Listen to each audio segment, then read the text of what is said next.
Today we're gonna make some cookies. They're really simple and only have a few ingredients. They're really kid-friendly to make.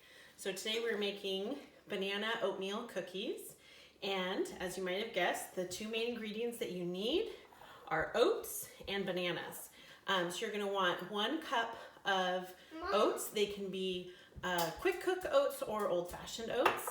And then 2 ripe bananas.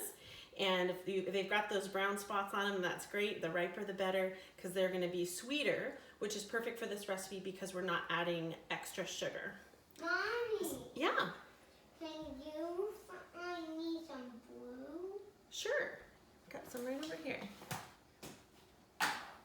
So we've got our oats and our bananas. And then I've got a couple other optional add-ins. Nut or sun butter.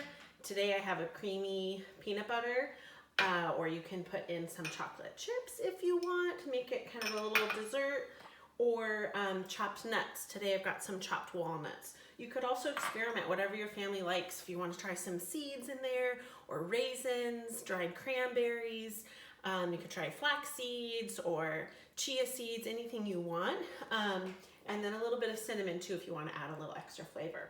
So that's our recipe. It's pretty simple, and kids can do a lot of this by themselves, and doesn't require any eggs, and if you are gluten-free, you can use gluten-free oats, obviously. So we're going to start off with our bananas. They're nice and ripe, and I'm going to get my masher. You can use a potato masher if you have one, or a fork works really great for this too. So I'm just going to peel these and drop them right in my bowl. Move my oats out of the way. I'm gonna go ahead and mash the bananas first. That way I can make sure I get it nice and smooth and all mashed before I add in my oats. And this is a recipe that some of our ITP kids made, that an ITP family shared with me. So we thought we'd share it with you. So you can mash it. These bananas are pretty ripe that I have, but they could have been a little bit riper and it would probably be even better, but I think these will do the trick. Yeah. Want to help me mash? Do you have a ripe banana upstairs? No. Oh. So I'm just going to mash. You can see it's starting to get a little bit softer, getting into small pieces. Kind of want it to be kind of a pureed consistency, nice and soft. If you want to keep some big chunks in it, that might be okay too. As I'm doing this, I'm just showing you the other equipment I'm going to have. You just need a baking sheet, and you'll want to preheat your oven to 350. I put a little parchment paper on my baking sheet because I like to do that just to make it easier to get my cookies off, but you could try it without parchment or greasing the cookie sheet if you want. Okay, that's looking pretty good. I think I'm ready to add my oats. Charlie, do you want to help measure the oats, or should Mommy do it? Okay, I'll measure the oats. So I'm just going to scoop out a cup of these oats. I've got my 2 bananas in there. Here come my oats. I'll get it right up to the top of my measuring cup. Can you get... Yeah, I'm going to mix the oats in, honey. Okay. I'm going to add those oats in, and I decided to do another mix-in of a little peanut butter. So I am going to go ahead and put my peanut butter in now, too. Make kind of a peanut butter banana cookie, but like I said, you can skip this part, or you can put in almond butter or sunflower seed butter. Now that I'm all mashed, I think I'll switch over to my spatula to stir this up. You can also put a little applesauce in there too if you like that flavor as well. It's kind of fun. Kids can mix it up. Charlie, do you want to mix, or you just want to watch? So I'm just getting that all incorporated with my spatula. It's nice and mixed together. It kind of looks a little bit sticky. Whoa, makes a big plop. I like my cookies to have a little bit of crunchiness in a chewy cookie. So I am gonna add 1/4 cup, I'll measure it out, 1/4 cup of chopped walnuts. I'm gonna add that in. I'm gonna add just a shake of cinnamon too. You can measure that and do like 1/2 teaspoon or whatever you want. Sometimes it's fun to just give it a try.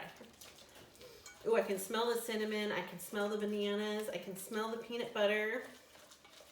I think that's looking good. See that? It's getting all mixed together. And I want to try a few with the chocolate chips, but I want to try some without. So I'm going to go ahead and scoop my first few cookies onto my sheet.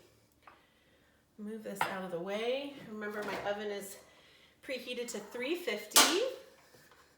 Put this here. And I'm going to make a few without the chocolate chips. Just with the nuts, banana, and peanut butter, and a little bit of cinnamon. So I'm going to use, I have a little scoop here, but a tablespoon, any soup spoon that you have will work just fine. Make them whatever size you want. Okay, make a few of these.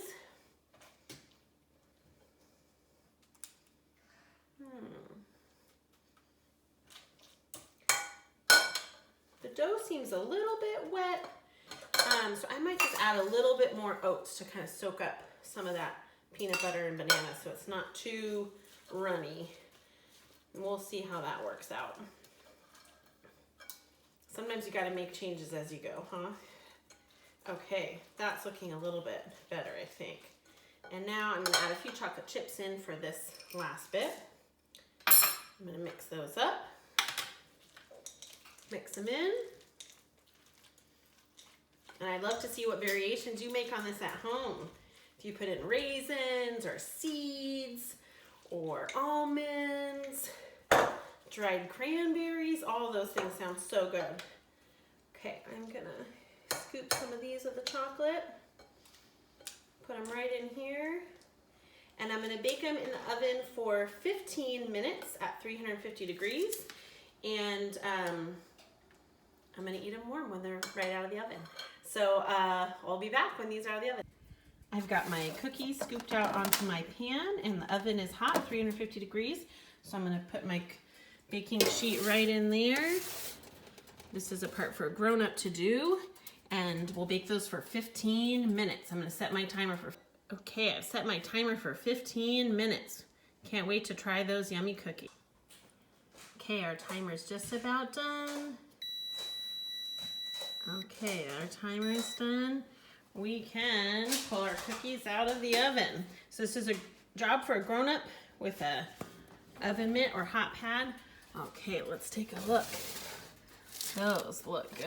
I'm gonna pull them out of the oven and bring them over to the counter, put them on a hot pad, and we're gonna let those cool for just a couple minutes before we eat them. Ooh, I see they're all nice and cooked, golden brown. I can smell them. They smell really good. Okay, our cookies have had a few minutes to cool, so we're gonna take them off the baking sheet and put them on a plate. If your baking sheet's completely cool, kids can do this job. If it's still a little bit warm from the oven, it'll be great to have a grown-up take care of that part. Okay, those look good. Let's give them a try. Okay, these are all ready to eat. They look great. Charlie, you can go ahead and take one. And I'll take one too. We'll give them a taste. Still a little bit warm. Good. I like it. I can taste the banana. I can taste the peanut butter. It's yummy. Thanks for baking with us.